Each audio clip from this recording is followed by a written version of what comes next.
The autumn leaves danced gently in the crisp October breeze as two young children sat side by side on the weathered stone steps of Maple Grove Elementary School. The afternoon sun cast long shadows across the playground, and the sound of other children's laughter echoed in the distance as they waited for their parents to arrive. Tommy, a spirited 3-year-old with tousled blonde hair, wore his favorite red and blue striped shirt that his grandmother had bought him for his birthday. His small hands fidgeted nervously as he glanced sideways at the girl sitting next to him. Emma, also 3 but a few months older, sat quietly in her denim jacket and overalls, her blonde hair pulled back into 2 small pigtails with tiny black hair ties. She seemed lost in thought, watching the golden leaves swirl around their feet. The 2 children had been in the same preschool class for only a few weeks, but they had barely spoken to each other. Tommy was naturally outgoing but sometimes felt shy around new friends, while Emma was more reserved, taking time to warm up to others. Today felt different somehow, as if the crisp autumn air carried with it the promise of something special. Tommy's backpack lay beside him, and from it, he carefully extracted his afternoon snack, a perfectly round, crimson-red apple that gleamed in the afternoon sunlight. His mother had packed it for him that morning, reminding him to eat something healthy after school. The apple was beautiful, with its glossy skin reflecting the warm autumn colors around them. Tommy held it gently in both hands, admiring its perfect shape and vibrant color.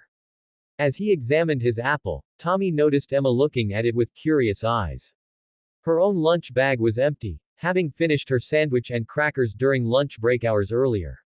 She didn't say anything, but there was something in her expression, not hunger exactly, but perhaps a longing for connection, for friendship, for something to share in this moment between 2 children who were still learning how to navigate the world of making friends. The playground around them was filled with the sights and sounds of autumn.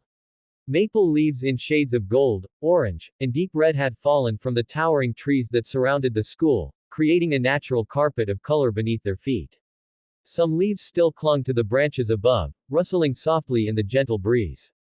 The air smelled of earth and changing seasons, that distinctive scent that signals the transition from summer's warmth to winter's approach. Other children played nearby, some on the swings, others chasing each other around the jungle gym, and a few collecting the prettiest leaves to take home to their parents. But Tommy and Emma remained on their step, in their own little world, connected by an invisible thread of childhood understanding that sometimes exists between young souls. Tommy looked at his apple again, then at Emma, then back at the apple. His young mind was working through something important, something that adults might call empathy or generosity, but which children simply understand as the right thing to do. The apple was certainly big enough for 2 people, and sharing food was something his parents had taught him was kind and good. Without saying a word, Tommy turned toward Emma and extended the apple toward her. The gesture was simple but profound, a 3-year-old's offering of friendship, sustenance, and connection.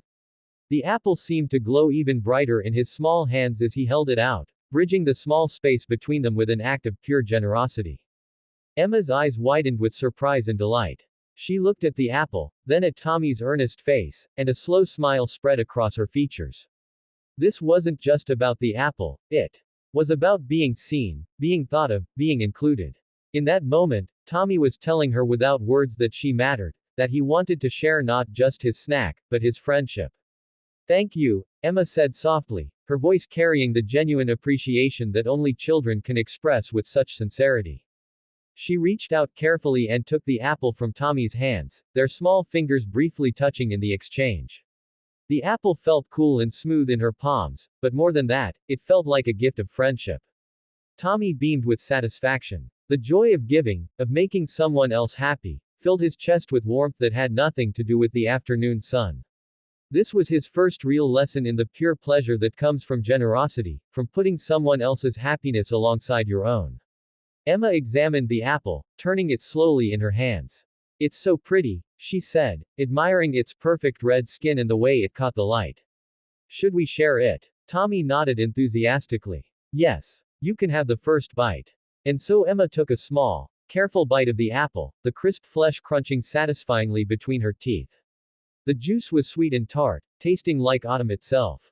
She handed it back to Tommy, who took his own bite, and then they continued passing it back and forth, taking turns, each bite a small celebration of their budding friendship. As they shared the apple, they began to talk.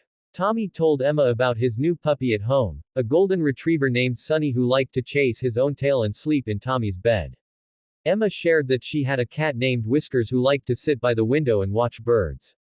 They discovered they both loved the color purple, both were a little afraid of thunderstorms, and both thought that ice cream for breakfast would be the best thing in the world. The apple grew smaller with each shared bite, but their connection grew stronger. Other children came and went from the playground, but Tommy and Emma remained in their own little bubble of friendship, surrounded by falling leaves and the gentle warmth of an autumn afternoon that would forever be etched in their memories. When Tommy's mother arrived to pick him up, she found the two children sitting close together, giggling over the apple core that remained. "I see you've made a new friend," she said warmly, recognizing the special glow that comes over children when they've experienced genuine connection. "This is Emma," Tommy announced proudly. "We shared my apple, and she's really nice." Emma's father arrived shortly after, and the two parents chatted briefly while their children said their goodbyes.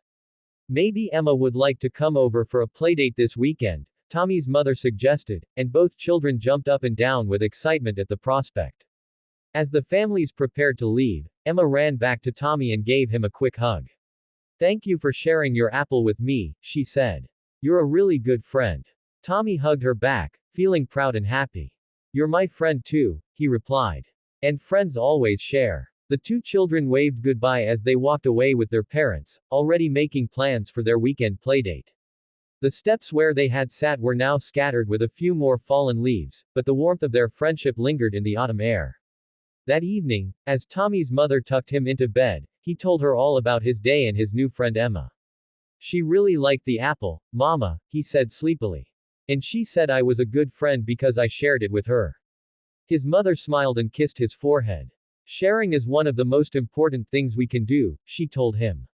"When we share what we have, we often get something even better back. Friendship, kindness, and happiness." Meanwhile, across town, Emma was telling her father the same story, her eyes bright with the memory of Tommy's kindness. "He just gave me his apple," she said wonderfully. "Just like that. And it was the best apple I ever tasted."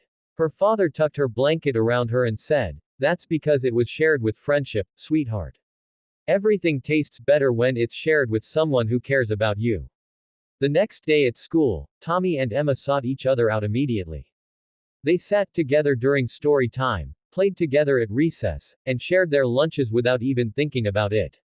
The simple act of sharing an apple had opened the door to a beautiful friendship that would grow and flourish through the years. Their teacher, Mrs. Henderson, noticed the bond between the two children and smiled to herself. In her many years of teaching, she had witnessed countless friendships bloom from small acts of kindness. There was something magical about the generosity of children, the way they could offer their whole hearts along with a simple snack. As the weeks passed, Tommy and Emma became inseparable. They discovered they lived only a few blocks from each other, and soon their weekend playdates became a regular tradition. They built blanket forts, had tea parties with Emma's stuffed animals, taught Sunny new tricks, and spent hours in Emma's backyard collecting leaves and acorns.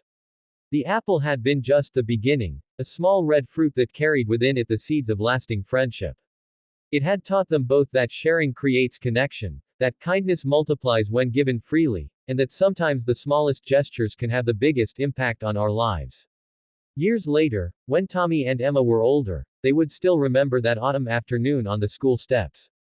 They would remember the taste of that shared apple, the warmth of the October sun, and the moment when two shy children decided to open their hearts to friendship. It became their origin story, the sweet beginning of a bond that would see them through childhood adventures, teenage troubles, and adult celebrations. The simple lesson of that day, that sharing creates connection and kindness builds bridges, would influence how they treated others throughout their lives. They learned that friendship doesn't require grand gestures or expensive gifts. Sometimes it just takes the willingness to offer what you have, whether it's an apple, a smile, or an open heart. In a world that can sometimes feel complicated and divided, the story of Tommy and Emma reminds us of the beautiful simplicity of human connection.